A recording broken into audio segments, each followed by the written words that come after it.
Hello, everybody.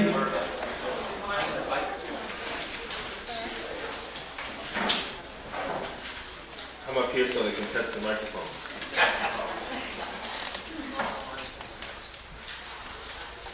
I just want to say welcome to everybody from the Providence Center. We're all very, very happy that this is finally happening. I want to introduce Dave Sullivan, who's our moderator, today and tomorrow. Dave is Director of Research at Southeastern Massachusetts University, and he's also one of the directors of the Southern New England Foundation, and a friend of the Zen Centers. And he's going to introduce the speakers this morning and be our moderator. So thank you again for coming.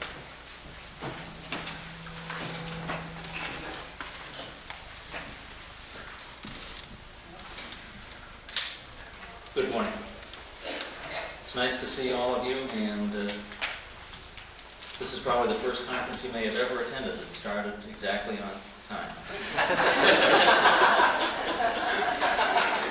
We have a busy and full schedule that we hope is not too full, although we will, I guess, discover that as it unfolds, and we're going to try to keep to the schedule as best we can so that everybody who is here has an opportunity to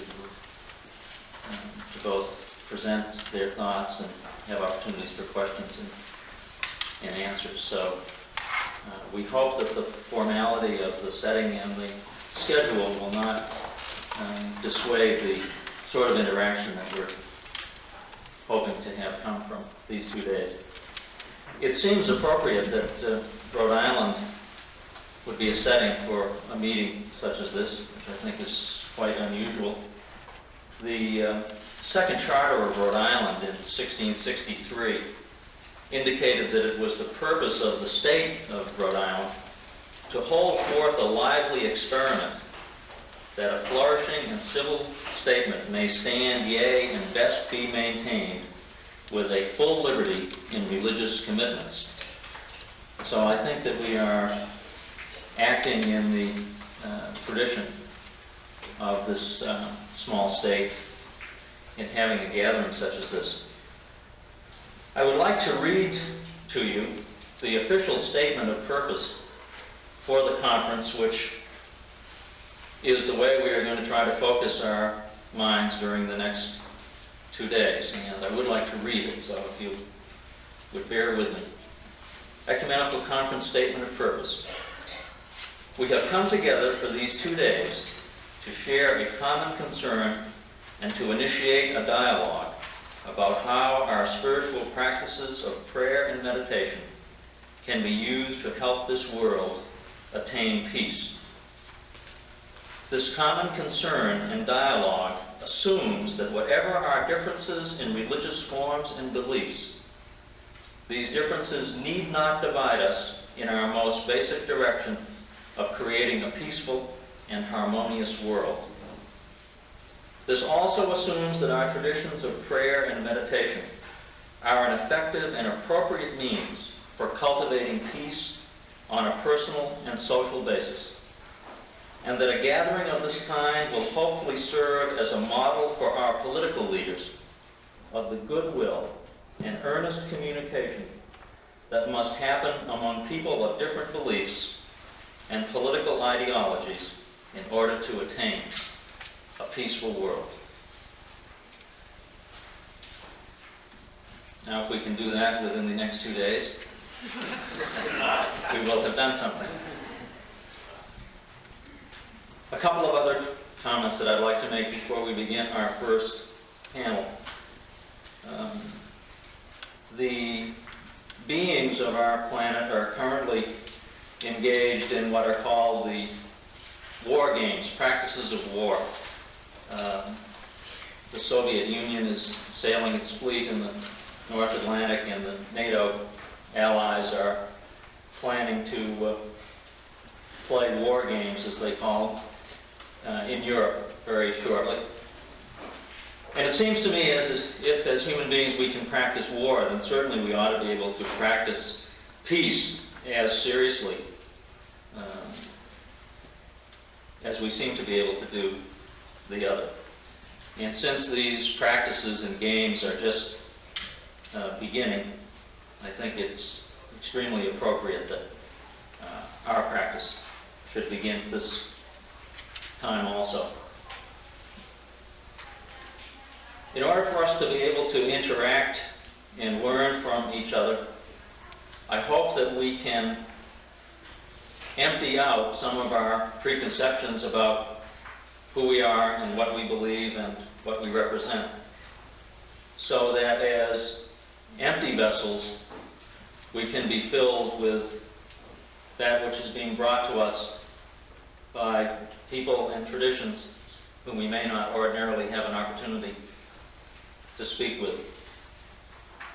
I hope that we will all be able to keep a beginner's mind and that we will be able to listen deeply during these 2 days.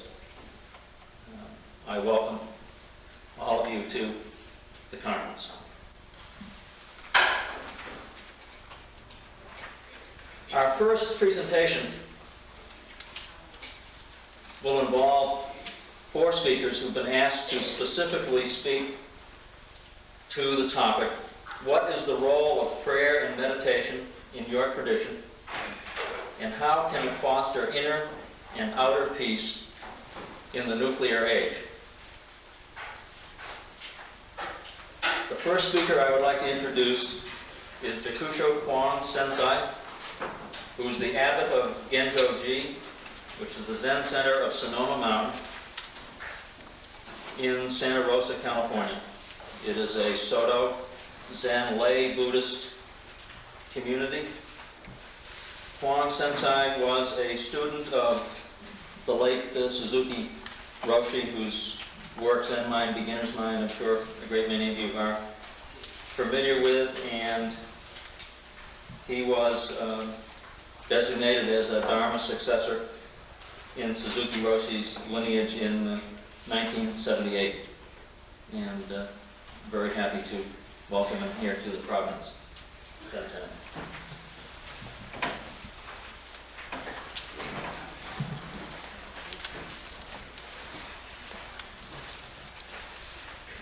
This is a very momentous occasion, seeing everyone here. And actually, this is my first time to the end of the East Coast. And just the other day, seeing the Plymouth Rock.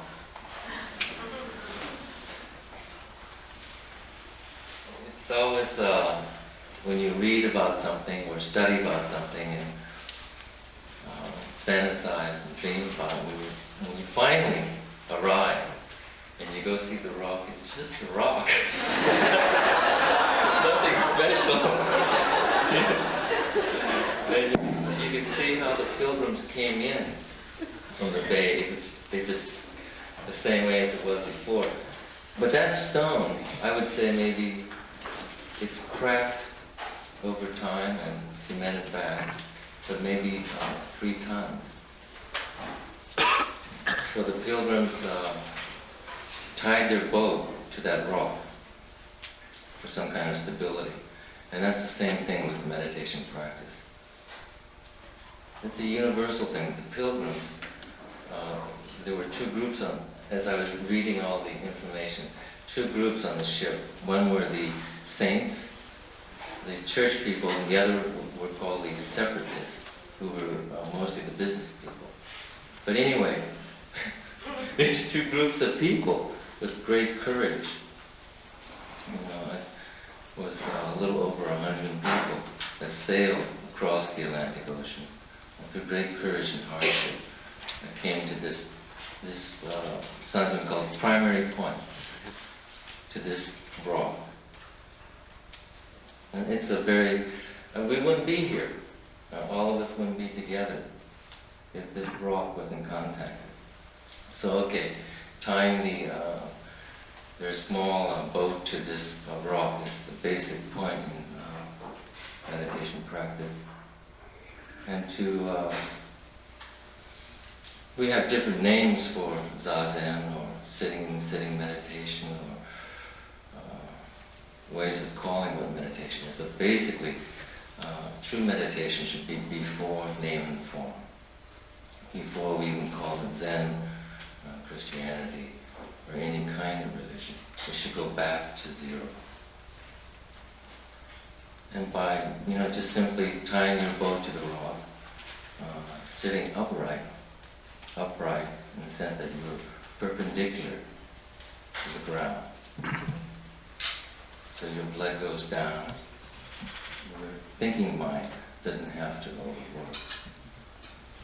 So although, we have thinking mind, and probably one of the most scary things is to empty out this thinking mind, is to stop thinking. Sounds terrifying, but just to empty it out, just let it go, not hang on to it. And then from that point, when you reach that bottom line, then some buoyancy comes back. Then there's form, shape, and color. Once again, drinking tea or coffee. And it's not that we just disappear and don't come back. So there's many techniques in meditation practice, and just like human beings, you need some technique to guide you, to keep you focused, to keep you narrow in the sense that you can concentrate on breath, body, numbers, counting, words being used in meditation practice. And so all those, no matter how it goes in meditation practice, when you're sitting, just be aware of what's happening. It's the basic point. And so 99 times out of 100, the mind will go off a little bit. But that's what's happening. That's all. And the mind will come back. When it comes back, it wakes up. The point is waking up. Waking up to peace. Just waking up. That's the point. And you can feel the buoyancy of that in your everyday life when you head is heavy and many troubles and things like that. There's the possibility innately in each one of us that we can wake up. So meditation practice, I think the most remarkable point about it is this waking up. And this waking up is carried into our everyday life. So one of the greatest fears, in a way, is conquered. The thinking mind can take a rest. And the thinking mind is not dependent on. And we do not depend on it for our existence. So once this point, this 0 point is reached, then your life changes. You see things and people with a common thread. For instance, in this room, there's many people, different manifestations of one thread. You don't see the differences. You don't become overwhelmed with the differences. But you realize from the 0 point, one thread. The many expressions and manifestations of same point.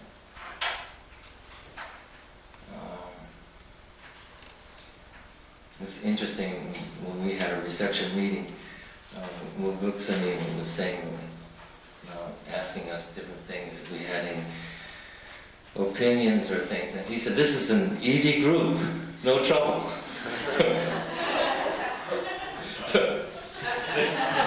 Some kind of success already. If we were fighting up there, it's no good. So, just being together, and open mind and heart, and appreciating this fragile life. Basically what meditation is. And from the inside, it goes out. Maybe about 15 minutes. Pretty good. Okay. Thank you.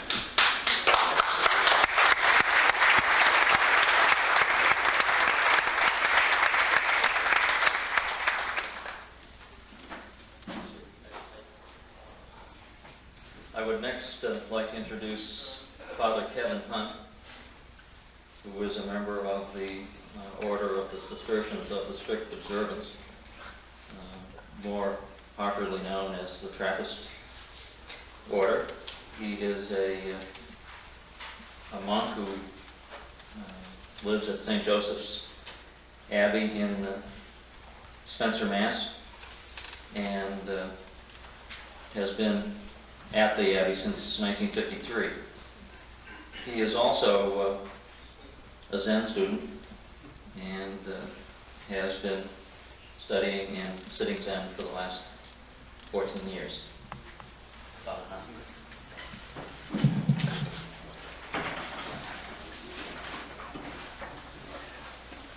Coming from my tradition,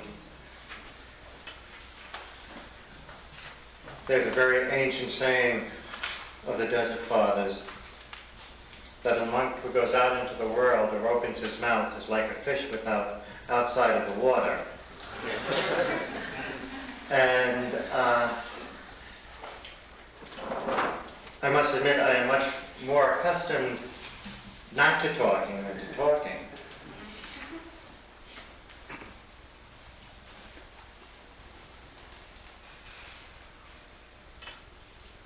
The role of prayer and meditation in my tradition, first of all in the Christian tradition, I think that I would want to start off by reminding myself of the words of Jesus as they're quoted in St. John in his prayer at the Last Supper, when he prayed, that they may be one, Father, as you and I are one.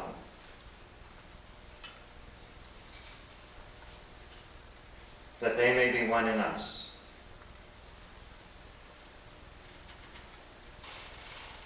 And again, he turned to his disciples and he said to them, peace I give to you, my peace I leave to you. Not as the world gives peace, do I give peace.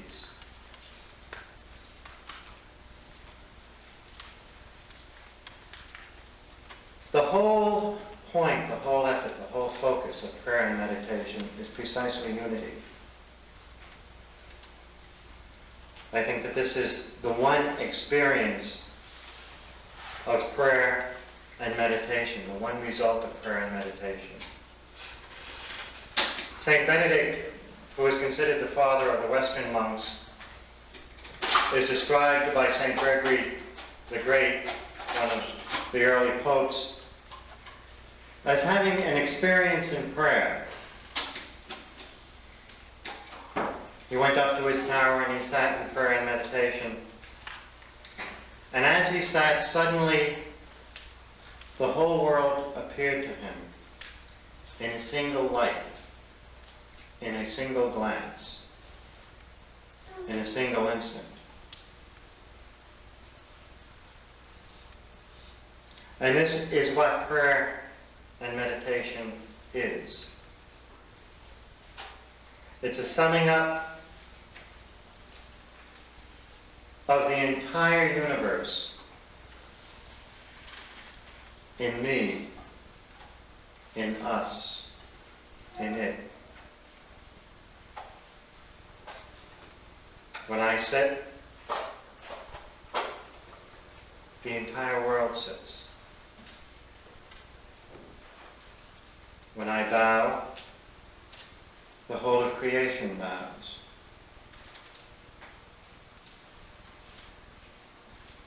In the Apocalypse of St. John, he describes the angels standing in awe, in anticipation of the revelation of the reality of the children of God.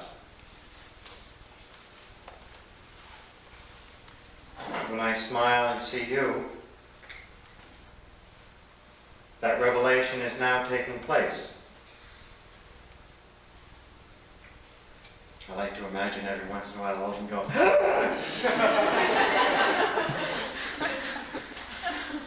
and it really doesn't matter how we start. You know, there are many, many methods of starting to pray, of beginning to pray.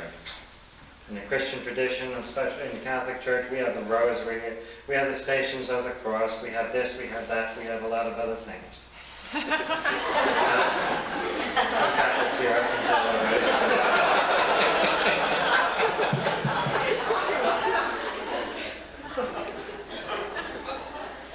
But as we go into this, as we develop it more and more, as we are willing to submerge ourselves into it, there are times when we become very, very intellectually preoccupied. That's our great Western difficulty. We've got to sit, we've got to analyze, and we've got to put it into computers. I'm just waiting for somebody to come out with some software that's going to bring you enlightenment. Somebody will one of these days. And yet the penetration into this particular prayer, into this particular way of doing things, as we develop it more and more, as we give ourselves to it and surrender ourselves to it, frees us more and more from our own preconceived ideas, from our own needs, from our own wants. And we go more and more into this one thing that is necessary, this unity, that they may be one as we are one. I and you, Father, and you and me, that they may be one in us. With that, diversity disappears. I embrace the entire universe. Little good news from my Franciscan brother here. I'm going to steal something from St. Francis. St. Francis preaching to the birds flows out of his realization of who he is and what he is.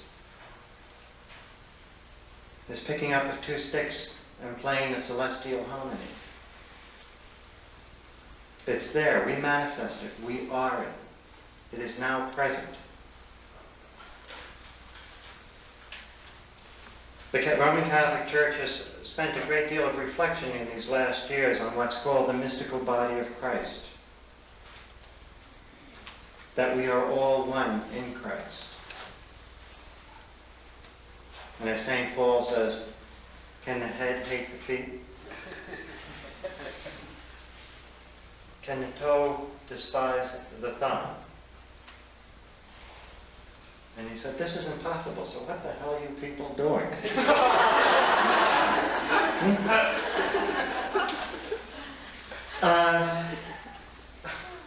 When I first began to do Zazen, or even began to read about the Zen tradition, I caused a great deal of consternation in my own community.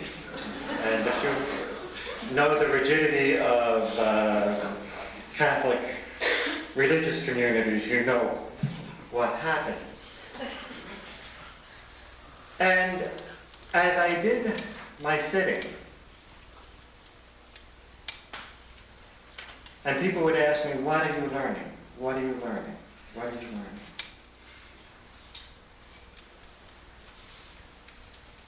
That was after, are you going to become a Buddhist? I began to realize, the image that I used for myself to describe what was happening in me and what I was discovering. And I'm just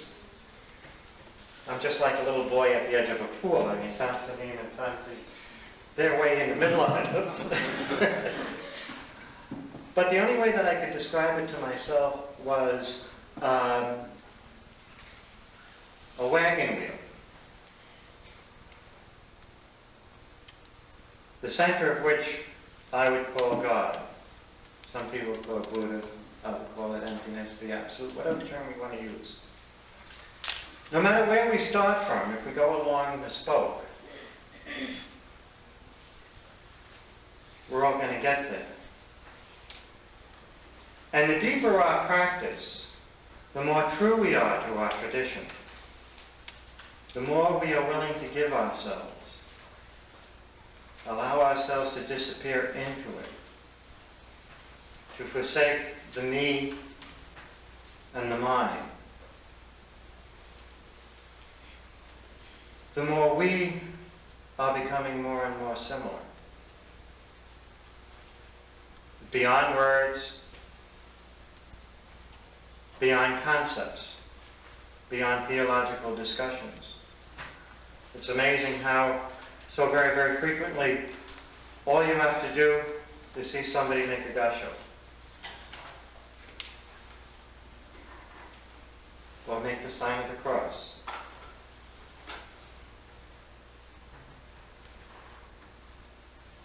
And the experience is one. The reality of one. It's when we begin to think. Once we begin to think, we have immediately walked away from the experience. We've walked away to some extent from the reality. In the reality, we are all one. As Jesus prayed, we are realizing right now, in this very moment. And it is this reality that is going to be the source of peace.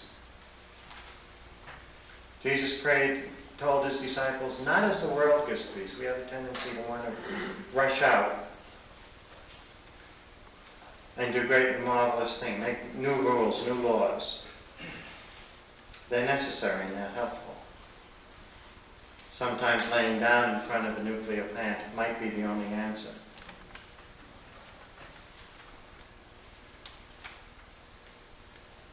But the most fundamental answer is the reality that you and I are. The reality we submerge ourselves into. And it's precisely from this reality that peace is going to begin to grow. If I can turn and give my brother a real kiss of peace, a hug that's completely open,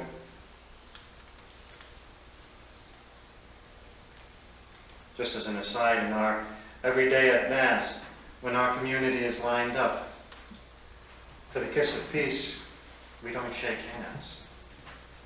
You turn and you embrace your brother. And you can always tell when there's a lack of peace because it's something like but you can't go back day after day. And in this embrace, this experience of our oneness and our own prayer and our own meditation, it's from here that peace will grow. So that the Christians no longer throw stones at the Jews, and the Jews no longer despise the Christians. That doesn't mean that we have to say, oh, there's no difference. We each have our tradition. We should be loyal to our tradition. But to realize that in that tradition, the reality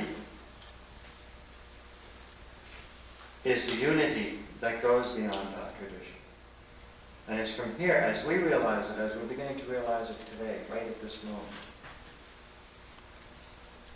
that it will branch out and it will grow. And we have to believe and we have to have hope and confidence that it's meetings like this, coming together, a sharing of our oneness, that's going to outweigh all of the diversity, that's going to destroy the you-me distinction. And this flows from our inner peace and our inner realization that we are truly one.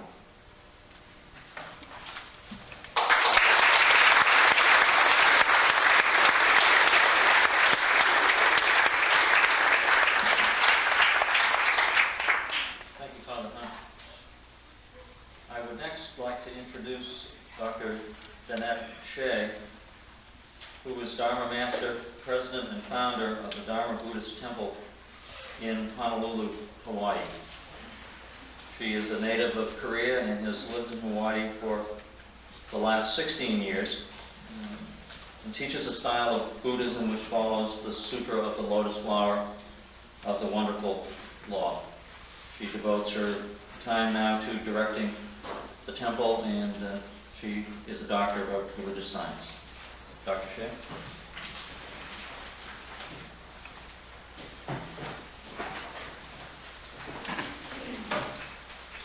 First of all, I have to ask you an apology because this is language is not my own native language. This is a second language. So even though I don't speak English, please do understand me. First of all, I would like to talk about our Kwong, which means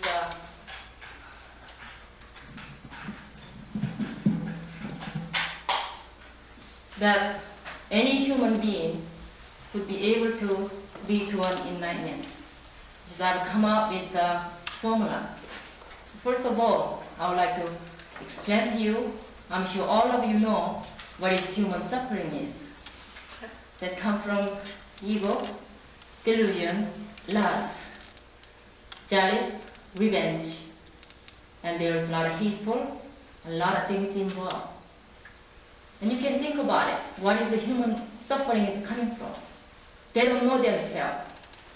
They have such a strong ego that all surrounding by one people and suffer that did not see any bright light, which means to eliminate human suffering, I've come up with the idea. There is, first of all, we have to believe. Does not matter what kind of religion you have to believe, which means you gotta have faith. The faith I'm talking about is no conditional faith. Over here I see we have a lot of different religious people here. But first of all, we have to have a faith. But in these days, a lot of people, they would like to put a condition onto it. So I've come up with some people, that Bertrand Russell, this is what he tried to represent today's people think of. He says, what I wish to maintain is that all faiths do harm. We may define faith as a firm belief in something for which there is no evidence. When there is evidence, no one speaks of faith. We do not speak of faith when we wish to substitute emotion for evidence. We are told that faith could remove mountains, but no one believes it. We are now told that the atomic bomb can remove the mountain, then everyone believes it. Ask yourself, are you like this? I hope not. The kind of faith I'm talking about, like for example, when they say, what is Buddhism? Someone says, dry shit on a stick. You just believe, dry shit on a stick. Do not doubt. Don't think about anything. If you think anything, you create a lot of problem with yourself. So when you believe, just believe with a no condition. And also, from the faith, you gotta have a lot of practice. Nowadays, you don't even know yourself. You try to believe something, that's very difficult. You gotta have a lot of practice. For example, to practice, you gotta have a lot of patience.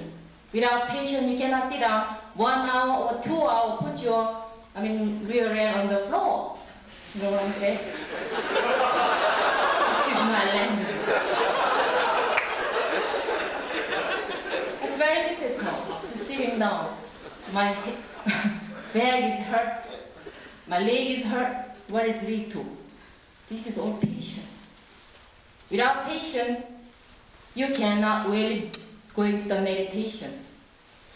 So after the patience, I come up, when you finish, now when you graduate all your patience, what will come up is the wisdom. The wisdom which you can see yourself very well. But after I come up with one more step, compassion. Why I come with the compassion? The wisdom can take care of yourself, but the compassion does not have you. Which means the compassion, they could be able to eliminate yourself. You got no conditional faith. you got no condition of love. That love, because you're taking care of somebody else, yourself is already taken care of. I would like to give you one example. This is one person at the Buddha's 2,500 years ago. He did a social Buddhism. He wasn't a monk. He wasn't just a Buddha's disciple. He was sick, but actually he pretended he was sick. So Sakamuni Buddha asked him to go visit Vimalakirtis. No one wants to go see him because he's a very sharp person, which he lives in a social life, but he's already enlightened. So he finally sent Munsu Bodhisattva, which is sign of wisdom life. So he sent Munsu Bodhisattva to the Vimalakirtis. Vimalakirtis asked Munsu Bodhisattva, a lot of people suffering nowadays, what will you do? How can you let them get into the true nature?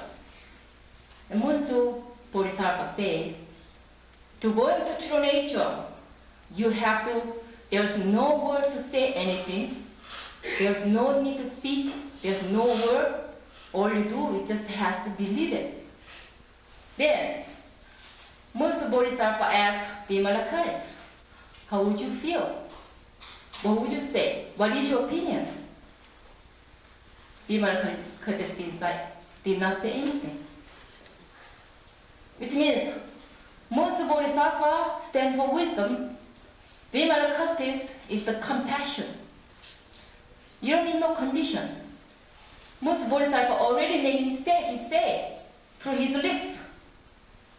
But Vimalakirtis did not say anything. Which means he just getting sick. Why he gets sick? All human beings are sick, that's why he's sick. When people suffer, he suffers. When people sleep, he sleeps. When people eat, he eats. Not only is he doing the together action with other human life, but he has a lot of compassion background. So kind of thinking is very, very important, like someone mentioned it. And also, with a compassionate idea, that I become a one word here, like Abraham Lincoln said, public opinion in this country, this is everything. Doesn't this come from compassion?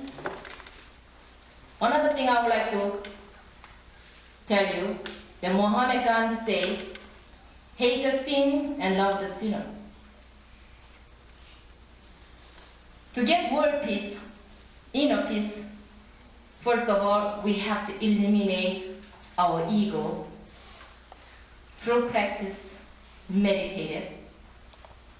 My way of explanation meditation is, first of all, our body built with the 4 elements: water, fire, earth, and wind. Now I will explain to you. When you get angry, what is that? That's a fire. When you're furious, what is that? That's a fire. When you have a revenge kind of feeling, what is that? That's from the fire. How to eliminate? You have to meditate it. Take all your fire, go down there, not go up. When you go up, you gotta go to the mental hospital. So you gotta come down.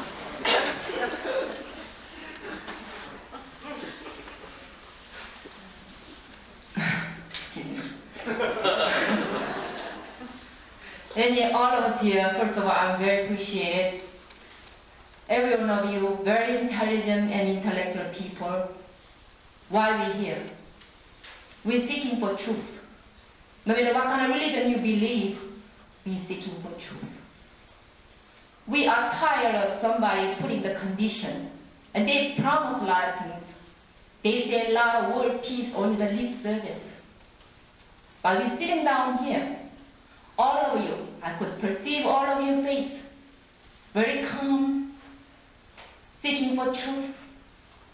I mean, I'm standing here, but I'm very happy that, which is I'm Buddhist disciples, they make all of us sitting here together and try to look for truth which is that all boils down to come from the compassionate background. I appreciate very much. So one more thing, what I would like to say, since when we cut off our thinking, there's no you, there's no I. I'm asking you one thing. This 0 point, there's no you and I just mentioned to you. Ladies and gentlemen, and guests of honor, I'm asking you to go back to 0 point. Since we are talking about world peace, why don't we practice here? Would you shake the hand next to people each other, please? Would you?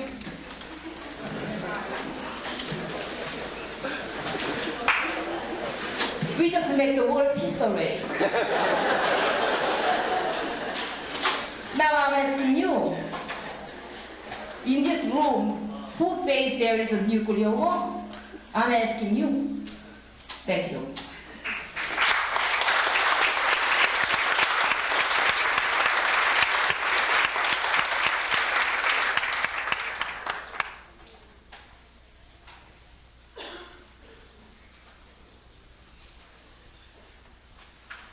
The fourth of our speakers is Brother John George, who is a friar of the Franciscan Brothers of the Anglican Communion, associated with the American Episcopal Church. He has been active in peace concerns and interfaith dialogue for many years and is currently living and working in Brooklyn, New York. Brother George.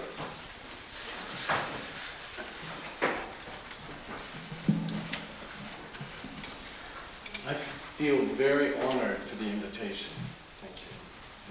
Thank you for being here. I come to this podium and I come to this event with a lot of fear inside me, bubbles fear. Anytime I move into a new environment with people who I'm very unfamiliar with, and we're crossing and meeting in many ways in new lines, what happens for me is a great deal of sort of sensation within me.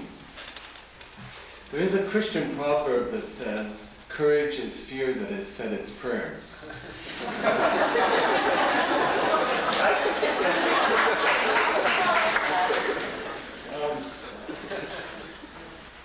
When it comes to the business of dialogue or peacemaking, it seems to me that almost always what happens for me is I'm being pushed to a boundary. I'm being pushed to encounter the thing beyond which is my fear. And so the experience of being afraid is for me often a sign that says, I think I'm where I'm to be today. Because I'm moving and stepping into what is going to have to be at the heart of peacemaking, and that is the reformation of brotherhood and sisterhood as a community, as a family. When I think of prayer, the word that most comes to mind for me is relationship. Prayer and relationship have a great tie. I believe that we are all children of one Father, of one divine beginning of this moment, that we are therefore brothers and sisters, and that is the gathering at the core of which makes any form of violence the most, the strangest of lies. When we break through that sense of being gathered as children of one, in some way, we are all of one. I would say, because I come from a Christian tradition, in the Father, that I find that not so very much different from talking about being part of the one. Whether it is in the various different ways that I hear people talk about that, who practice the ways of what Sister described, the ways of faith. When I think about prayer and mysticism in the tradition I come from, which is the Episcopal Church, the very first thing that I always think of is the hymns. The hymn life of our church is a great deal of the popular teaching of the relationship with God. And I wanted to just real briefly speak a short hymn of God, because in that way maybe I encounter or share with you some of this relationship which I believe is at the source of our peace, whether it is in the Dharma room here or in my chapel at home. It is the stirring within me. It is the awakening within me. It is the life that lives, that is, the nothing that is beautiful, and the nothing that does not have any being, and yet that is a deception. It is the awakening to the life and the love and the being together. It moves my heart, my mind, my stomach, my genitals, my whole being is aroused and made and enlivened and brought to possibility, brought to life, I would say, very much to life. It is drinking and being fed and nurtured and held and challenged. I blame no one else but myself for those words. I will go on a little bit to talk about maybe the structure or the approach that I am taught or schooled in when we talk of prayer. The Cloud of Unknowing, which was written by a 12th century, 14th century, I guess, English Christian mystic, talks about there are two ways to God. One is the way of forgetting, of moving into forgetfulness, of moving into a cloud of forgetfulness. The other is to meditate on my own sin and to focus on my own sin and failure. I think that I would like to talk, because I think it has much to do with peacemaking, a bit about the meditating on my own sin and failure. Because one of the things that I've learned, I've 3 times had the opportunity of making a retreat at a Trappist Abbey. And each time I've been with the brothers, I've heard someone talk about, I remember one guest master speaking about apples and gardens and failure and sin. And what he kept saying to me in this kind of rhythmical storytelling was that there is no sin outside myself that I do not too find within myself. And that I only become a brother when I know the sin within is the sin without. And that it is in searching for my sin, the place that sin within this being, that I find the way to make peace with the sin that I may be scandalized without. And so for me, the process of looking and searching my own heart and of making that peace within myself and that acceptance, that humility that lives within me, that makes it possible for me to think about moving through into peacemaking. That requires, as is practiced here and practiced in my community, for me to understand that times of quiet, times of centering down, times of focusing, and as we've heard and as I experience here, there are many ways and teachings of that. Jesus said, probably more often, the thing I'm told in Scripture Jesus said most often was, be not afraid. That is the statement that is most numerically going through. But a statement that is next to that is peace, shalom.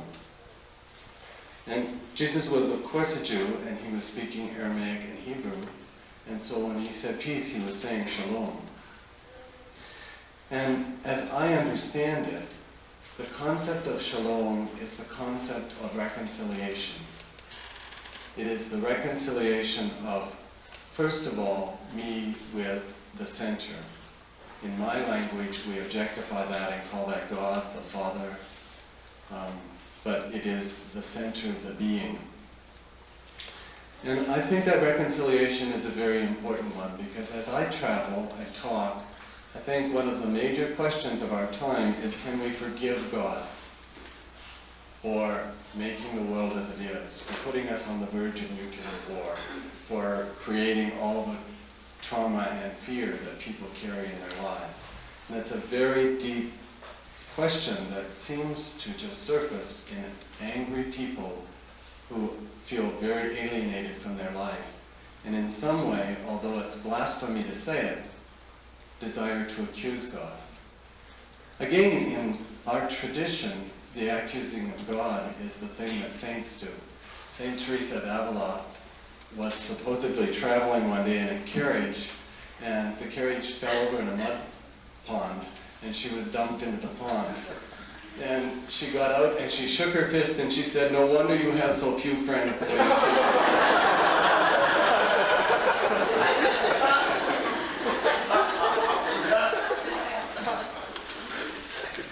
So the anger, I think the reconciliation to God, the reconciliation to the fact that the one cares for me, that I can be at peace, is something that is at the core of peacemaking and also at the core of prayer.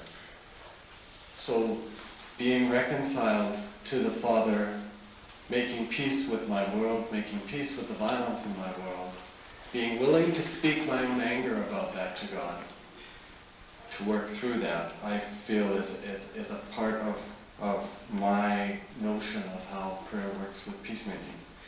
Then the business of being reconciled to one another as brothers and sisters, being reconciled to ourselves as people. It's very common these days to hear people say, Jesus said, love you God with all your heart, with all your mind, with all your soul, and love your neighbor as yourself. And the part of that most Americans are most forgetful of is that says, love yourself. Right?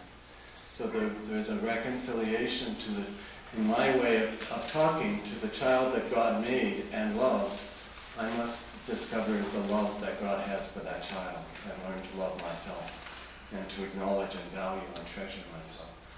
And that also is very powerful in peacemaking, because it is people who found their own valuedness that have the courage to stand and meet another and to really enjoy another person's presence. And as Brother said, as Franciscans, it would be wrong for me to stand and not talk about the reconciliation with the air, the planet, the food, the creation, which is brought us to being, which it is the molecules of this creation that sustains me being at this moment, and for which I am too at unity, and that I have the possibility of recognizing that and of therefore letting go of that creation. Because a great deal of the violence that I see has to do with the violence of desiring to dominate that creation instead of to participate in it. That is what I believe shalom to be, the peace that we seek at the center of our prayer and that is promised to us as the result of our life of faith. And it is therefore, in a very real sense, only in that reconciliation, in that returning in some form of meditation or prayer or concentration or unification or integration, and many people use different words for our experience that at least at some level I identify as being common with mine, that peacefulness can ever really happen. When I guess I want to close with a principle that astounded me when I was taught it several years ago by some people who practiced a way that is sort of of Hinduism. And they say that there's a principle that things have a tendency to become their opposites. And in the business of peacemaking, how true that is. How easy it is for the peacemakers to become the angry, violent people who stand and accuse and judge. And it seems to me that one of the things that the religious traditions have to offer to the business of trying to think about a peaceful world is that we're not necessarily in the business of solving the problems of nuclear arms or of making diplomatic solutions in various parts of the world, or even necessarily, although we certainly have a part in it, of being concerned about the material distribution of the world's goods. But we really are a part of creating the visions and the imaginings of what a world can be. And if we cannot conceive or imagine or find within ourselves a reconciled, peaceful world, where else is it going to come from? And so it is by moving through, I think, in our traditions and very much finding the way to our own reconciliation, our own unification, and our own peace that we become the people of peace for our time. Thank you.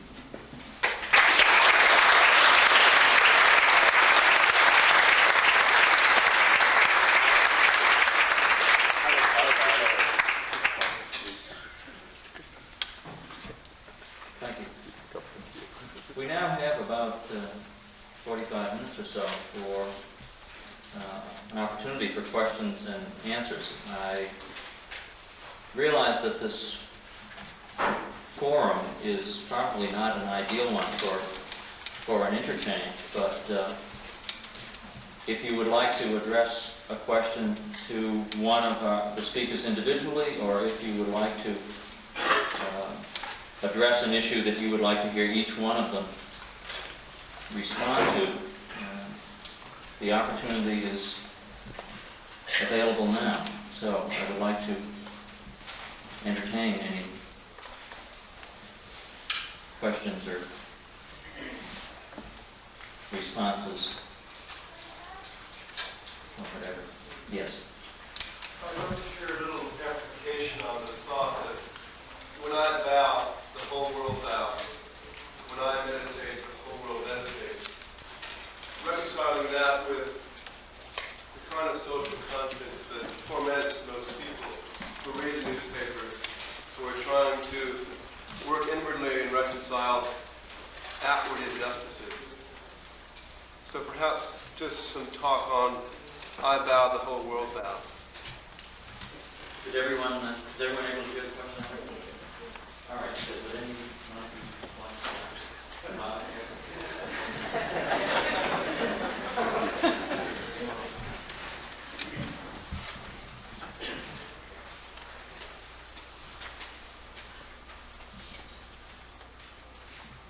It's very easy to try to handle something like that on a philosophical basis. You come to the wrong person if you want that. You want to bale some hay? Here I am. I'm even better at shoveling manure.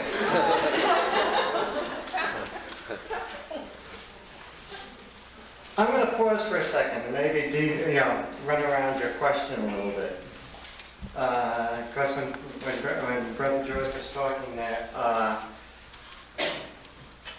and talking of reconciliation, a thought that's been occurring to me recently. What is sin?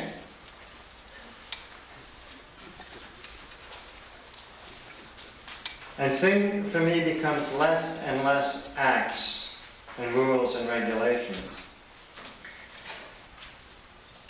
Because for me, as a Christian, I am another Christ.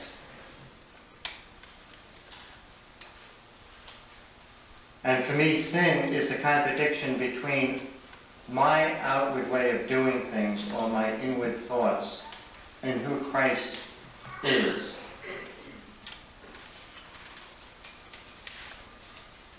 St. Paul speaks of Christ as the reconciler. And Jesus himself said, If I be lifted up, I will draw all things into me. And it's saying the same thing. We are each of us, in a very, very real sense, a manifestation of the divine reality. The early Christian monks and teachers used to speak of the growth in Christ as being deification, divinization, the growth into the reality of God. So each of us in our own very, very, very unique way is a manifestation of God. And everything that is in God. And all that is in God. And because I am a conscious manifestation of that, then every time I do something consciously, I do something really. Then, in a certain sense, I am taking the whole universe in within me. I am manifesting. When I bow down in adoration, yes, the whole world is there. Does that mean that I have to run around and create worlds? No, we love to think one of the great problems in the prayer life of prayer and meditation is that we all think, I've got God right down there. He's mine. And you can't have him. He's different from yours. That kind of thing. And it's only when we discover the inner freedom. Jesus said, the truth will make you free. And it's at that moment that we begin to, well, whether we like it or not, just as I manifest Jesus by who I am, willy-nilly, like it or not. And sin to me is the contradiction between my manifestation of Jesus and Jesus as Jesus is.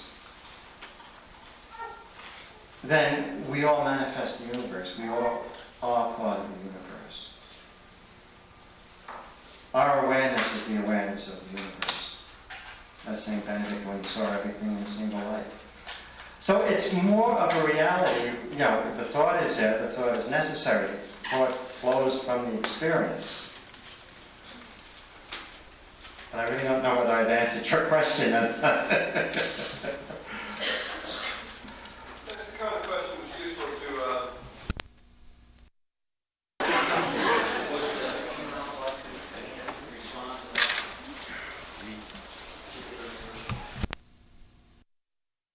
tied together perhaps what Father George has said.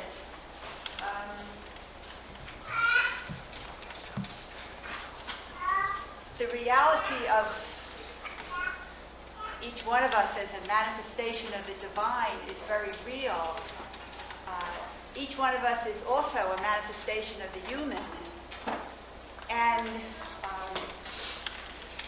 somehow tying together the divine manifestation in the sense of my being conscious of both of solidarity and of being one with the whole universe when I bow, I am also one with the human family in the mystery of oppression, in the mystery of evil that is perpetuated in our world.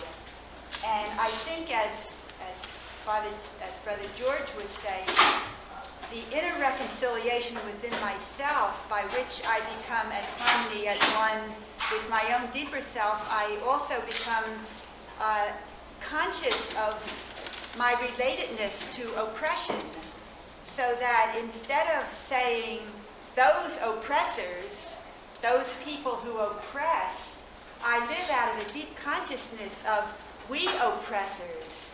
The potential for oppression is within myself. The oppressed too easily become oppressors within their own life situation.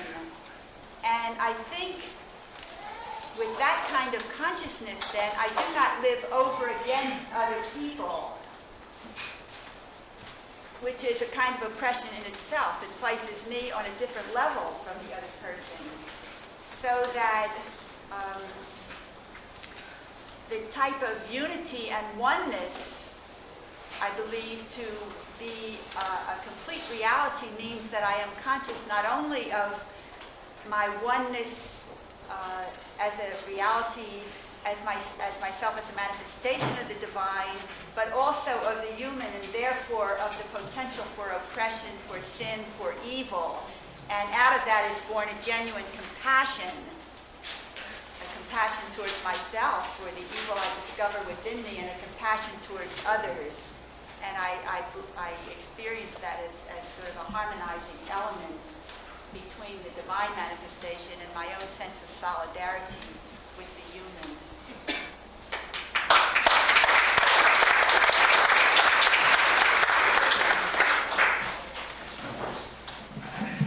I want to mention about the bowing, which in Buddhism, a lot of people, my students ask me, why should I bow at Buddha?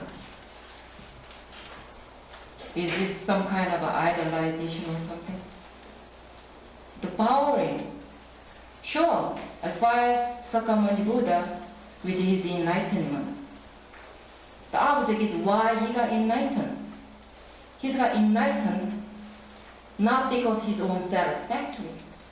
He enlightened to help others. So, which you have that kind of good goal and object is there, it's fine to bow with him. But you don't have to bow at Buddha if you don't want it. The bowing is, if you can be able to bow Buddha just like you bowing yourself. Nobody bow to you, right? So you bow at yourself. Only physical emotion, just like you bowing. But think about it, I'm bowing myself. That way, maybe you're going to have a strong ego. But when you keep on bow, your ego is going to eliminate it. The ego that's going to give you suffer. So when you bow, your karma, past karma, present karma, future karma, all eliminated. Just bow. Don't put any conditions, okay?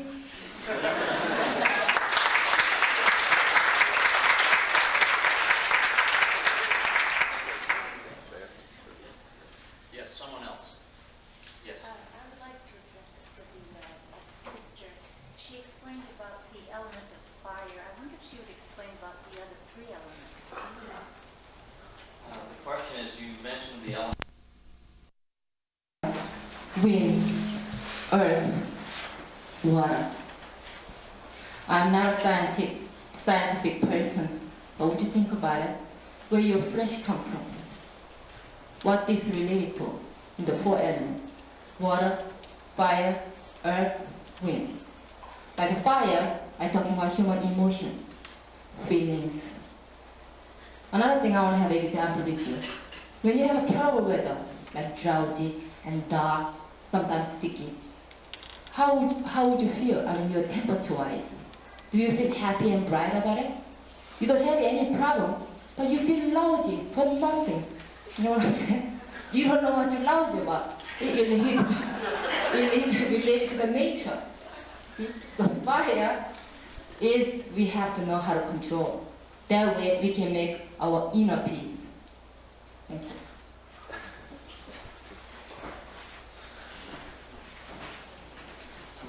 Yes. I found myself getting frustrated listening to all of you, although that's what kept coming to mind. Even if we take it seriously, will other people, how do you make peace happen now in any real way in this world? I believe what you say, but I just have this feeling of frustration and helplessness about this being fast enough at this time. Could you speak to that? I've walked on picket lines and done varieties of things, and what do I do? What do I do? What do you do? We do what we do, and we do what we can do. And we search our consciences, and I would say that we look to a higher reality, a higher power, to God for some guidance. But I cannot, tomorrow morning, pull all the nuclear subs out of the ocean. And I cannot, tomorrow morning, undo the fact that the city of Brooklyn I live in is half black and they all live in one section of the city and the subway service is bad there, you know. There is part of what I believe is mine to do is to develop some form of acceptance around the world in which I live. And the problem that we're addressing is foundational. It's not political. It's not a problem of this time. It's a foundational problem. And so my conviction is that the fundamental addressing of it also has to be foundational. And so Margaret Mead says that the only way that, you know, that we at this point are all being forced to live as monks. You know, we're being forced to rediscover community. We're being forced to rediscover simplicity. And most of all, we're being forced to rediscover our own powerlessness as human beings to dominate and manipulate the world in the ways in which we have somehow convinced ourselves we're able to do. But I am equally convinced, and this is my word of good news, and I think this is the good news that this kind of a peace conference is about, is that that does not leave us hopeless and helpless. We have standing behind that realization the power that is all, the center of all things, which is without doubt moving towards its own reconciliation and enlightenment. So I don't want to, I now need to add a huge provision on that I am not in any sense talking about some sort of return to quietism, some sort of a rejection of active involvement in trying to build a more just, more peaceful world. Because if indeed I'm convinced that that is, in my language, God's purpose, then it is my joy, it is my fulfillment to be part of the reconciliation of black and white in Brooklyn. And our part of that is very insignificant, but it's at least a part. It is the part that I have to do. And the story of the great teachers are that all their parts were insignificant during their lifetimes. It's important that we continue to work to end this nuclear madness, and to be willing to call it madness. But it becomes a trap for us to become obsessed about the fact that it is our responsibility or our possibility to make it different tomorrow. So that's my word on that subject. I couldn't help but think, in my community we very rarely see movies or TV. And I can remember when I first entered the monastery many years ago, and one brother, after 20 years after TVs came into existence, he finally saw his first TV. Now, why do I say that? Because recently we saw Gandhi, the movie Gandhi, who I think is the saint of peace in the 20th century, and yet, like most saints, very, very contradictory. When Gandhi was in South Africa, you remember, he realized that violence for any end, even for the end of justice, destroyed the justice. At times I feel our demands for peace, our insistence on it, our ability, our desire to achieve it tomorrow is as much manipulation as is done by IBM or the Pentagon. When Gandhi returned to India, everybody said, do something, get something done. And he retired to his ashram. And when he started the Salt March, it came out of his own inner peace. He achieved Indian independence out of his own deep realization of his unity with all men. He refused to hate his enemies. The frustration is there. The anguish is there. The pain is there. We have to accept the pain. We have to accept the frustration. We have to accept the anguish. And grow out of this inner peace. Do what we have to do. I'm a monk. I'm shut in a monastery. There's not very much I can do, except swallow my tongue when I want to say something biting to one of my brothers. But the willingness to accept, as Gandhi did, his limitations, the willingness to accept the fact that he hated and he had to destroy that hatred. That, I think, will be the answer. And it's that reason why meetings like this are much more important than a lot of protest marches. You know, Martin Luther King is another example of it. Resist not.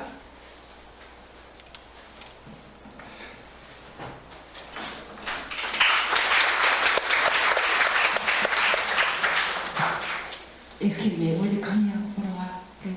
Don't ask the question. You. Thank you.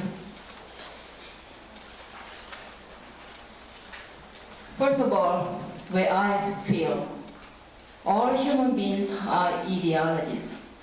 But I think Americans have Americans are ideologies with a lot of sympathy. We have to think ourselves.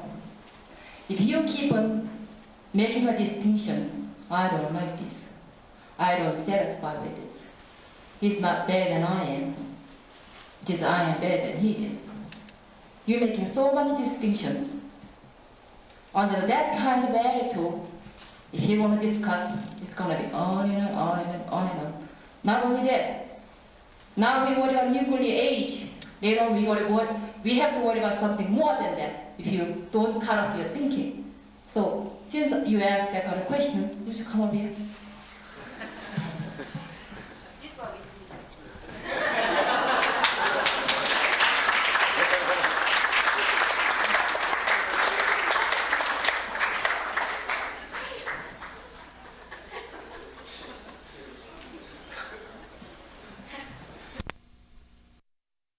Resist putting seeds into the ground this time of the year. And I also am very anxious for them to come up. I will go so far as to lift up some earth and look at it and put it back quietly and wait a little longer. Something happens in the seed the first day you plant the seed. You can't see it, but the cells in the seed reform and regroup. Perhaps that's what we're doing here today. We're coming, each one of us, from different religions, but if we look down to the heart of our religion, we will see that it is the same spirit as in all the other religions. So we are coming together. We are gathering that energy that is released when the seed sprouts. And we're impatient, yes, for the seed to sprout. But our faith tells us that when we come together, that's what's happening. Our seed is today sprouting here, now. And other conferences that may be forming in other parts of the world on this same topic of world peace are also sprouting. And what a lovely garden we'll have if we continue to stay together.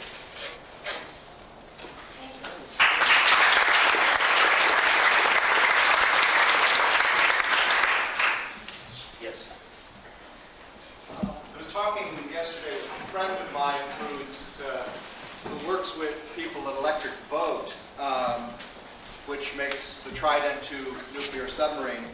And the security people down there are convinced that within the next year, someone will sail a boat up next to the Trident IIs that are being constructed along the dock and try and blow the place up.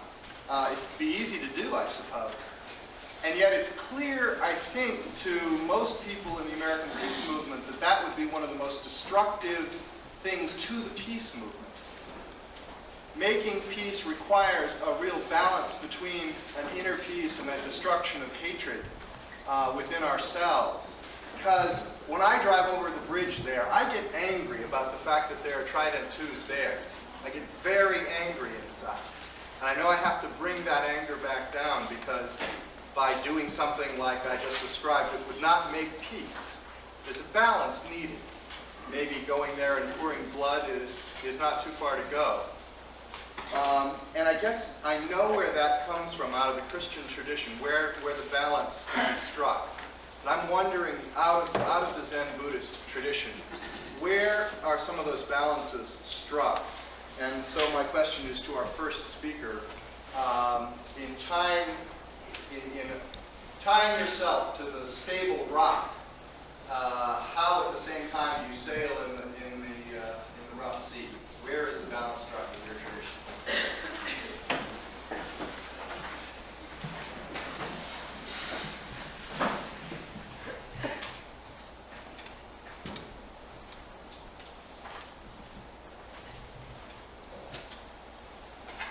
I think the misunderstanding when you tie yourself to the rock is that you become, superhuman. That there's no sadness or feeling. So when you're driving across the bridge, you get angry. You're driving across the bridge, and you're aware of that. And you begin accepting that, but also working on that aspect. Because the anger is, the body that gets angry is this body, and this anger hurts this body. So that's not so good. So, to have, say, enlightened mind and to not have anger or to not have fear is a misunderstanding. The best thing is to acknowledge it, because we're still human beings. To acknowledge that feeling, and from that point it goes. We're not holding on to it. I, have no answer. It's difficult, and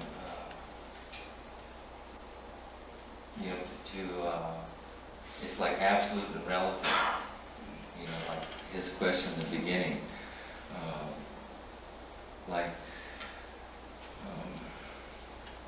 Father earlier was saying about when you bow, the whole world bows to you. What he's describing is Kensho, or enlightened experience, when the whole world stops. The whole world is just one bow. But at that moment, you don't observe that aspect. It's only later that you recognize the whole world bow. All it is just, there's nothing exists except that one bow. And so that oneness goes into the world of the relative. That was my point before. That's a very important point. And so even to have enlightened experience, Satori experience is not so difficult. People do it all the time, regardless of tradition. It's true. But to maintain it, to understand that peace of mind as it goes into everyday life is difficult. But it's possible. Thank you.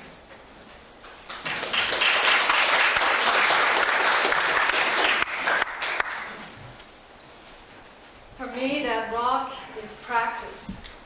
Practice of prayer, practice of meditation. You tie yourself to that practice because you know somehow inside of you that even though your mind wants to fly away, by tying yourself to that rock, you can attain freedom. When you and that rock become one, that rock is your ballast. Then you can leave the harbor, any kind of sea, any kind of wind, any kind of crew. That rock keeps you steady.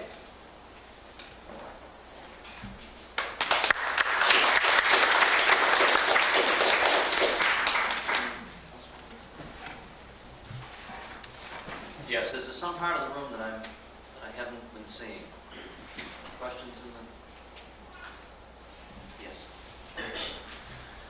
Yeah, when I was a little boy, my father sent me out in the yard to pick up a bunch of sticks. And I think this has got a basis in a Christian parable. And he had me put the sticks in front of him, and he said, okay, now pick up one stick. He said, okay, now break it.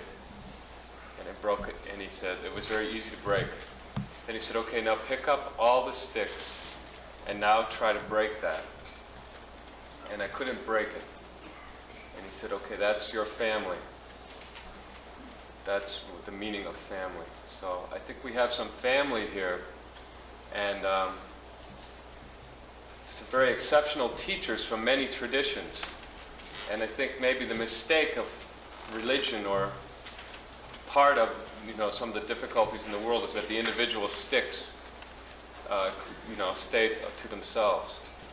And what I'm curious as to how anybody on the panel, if we could have some positive sense of coming away from this as a bundle, everyone who's here now, and some decision that we could all have, some direction that we could all share. Members of the bundle.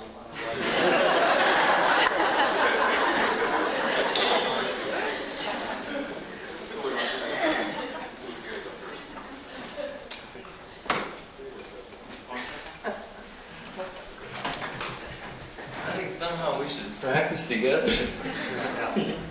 Some kind of peace, something peace, instead of this dialogue somehow. But with our body and mind, maybe we sit together, something. That's, okay.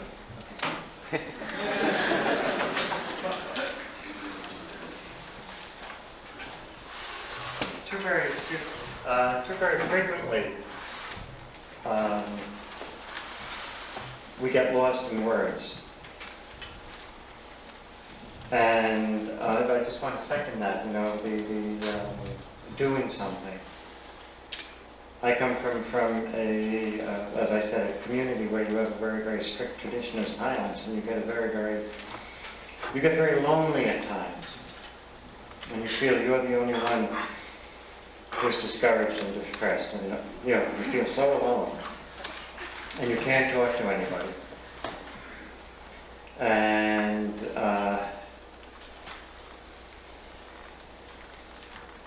one of the best things in the world is to go out and throw the hay bales in the truck together, or to wash the dishes together. I think this is what we have to do right now as a group.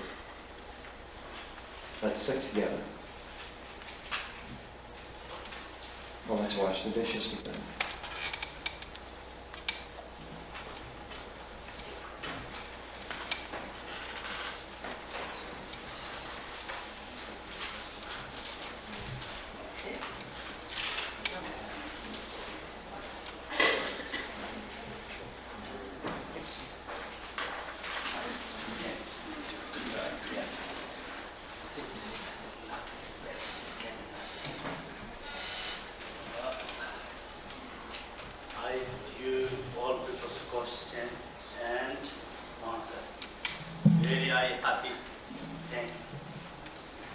Then more, I think important. Really, 15 minutes, 20 minutes, 1 hour, 2 hours, each traditional. I did not learn, not question, remove, don't. Ask there, what the important thing, the world is ask each person what to learn. This what ways sharing, what ways benefit, who has idea. This gathering meetings, and this makes my idea with what to think, who now one person question, who slow. This means quickly doing need thinking this year, this kind of enthusiasm, idea has this very thankful. Need now quickly. Quickly need, the quickly do means what going need step by step. Not go. Then some mountain stops, bottom going need. Slow not walk.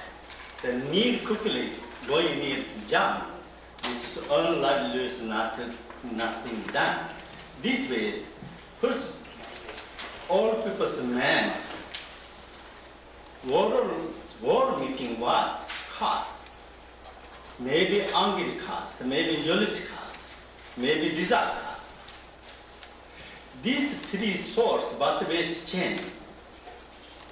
Then us what says spirit who idea has these people's own learning man peace. This sharing slowly. First break on spirit peoples. Today morning something says this way, this word I not put on similar. All war not make all really families, all same ideas. Not us now distance, each tradition, my this good, and my this bad, this not. So all this give us together now what ways talk, what ways benefit people. First, us for effort on life, on time, on what? Okay, I dedicate war of peace. On teachers, I not make my dharma religion politics. I give to this. Do on what doing. This is not cause politics. These ways I make my giving my time, giving my life, giving my job, what ways dedicate. Then dedicate, then worse, who, what doing need. This speakers, talking people in they are living, who idea has all confirmed, all peoples. Then each letter, each 10 talk, not so much as 10, as each then good idea has. Then after India, then my oral piece, my ideas ways, this way is being good. Think all peoples on how 10, how idea, how work authoring, or I now to, I what doing need I do. Coming at authoring, idea authoring, then together maybe then some poem, some things come think, maybe this is my trend is this way. Only small teachings, many questions, more doing things now, more is what we do. The idea is follow, think, then maybe my wrong, maybe okay, then some things they are good has, then all people keep, then that is, then I shut more. Then maybe my English is not so good.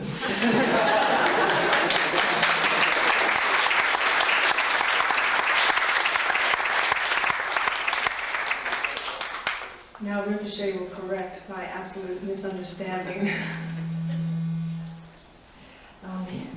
He said that Rinpoche said that in 15 minutes, it's very difficult for us to understand any tradition, truly.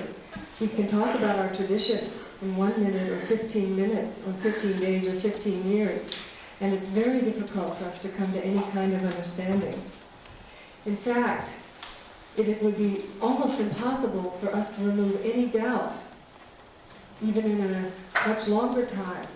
So we want to understand quickly. And then Rinpoche said, we come to a mountain, and we look up to the top of the mountain, and that's a very tall mountain to ascend. Now, if we ascend very, very quickly, and not take the proper steps to get to the top of the mountain, we might find ourselves already dead. So this quickly understanding has to be done in a proper manner.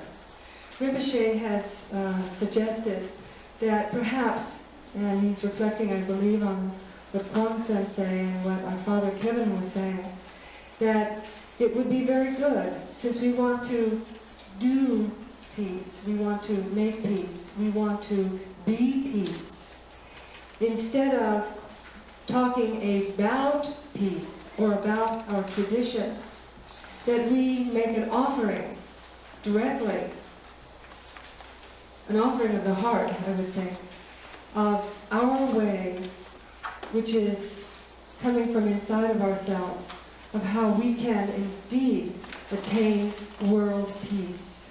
Not strictly from the point of view of a very fast religious teaching, but from the point of view of an arising and conscious humanity. Now, Rinpoche, tell me all the things I didn't say right.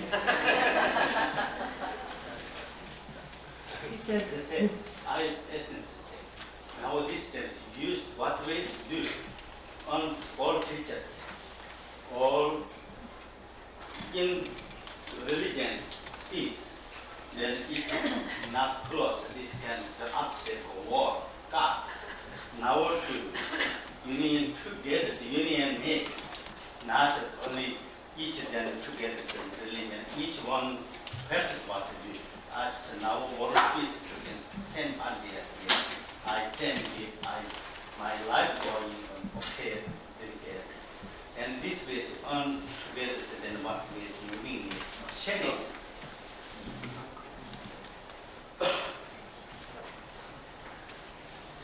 okay. So, all right, good. Rinpoche said he said it 2 times, and now you should have it.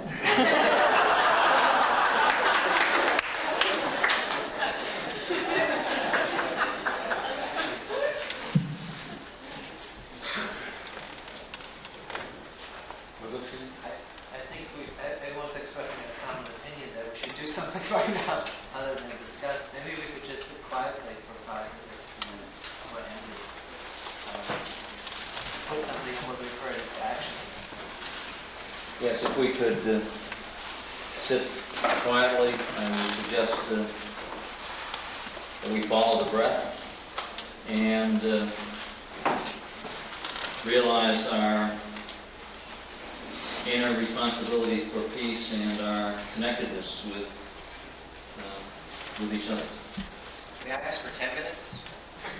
15. 10 minutes? 10 sounds fine to me, since we're astonishingly on schedule like that. So,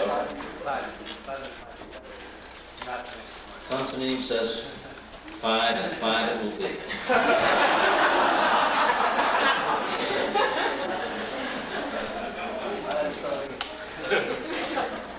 So if we can take 5 minutes of reflection, peace.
peace and joy. I ask you, for 5 minutes, was the world more peaceful? I would like to thank our speakers for sharing with us and for speaking. I would like to thank you, the audience, for sharing with us and audiencing.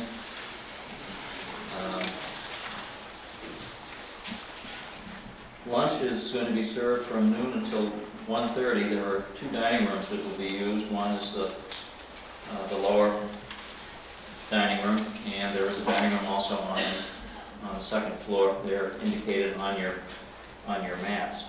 At 1:30 on your schedule, there are 5 workshops that are listed.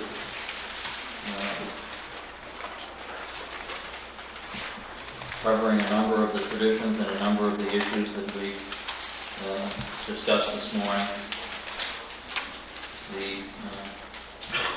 Most of the presenters will be participating.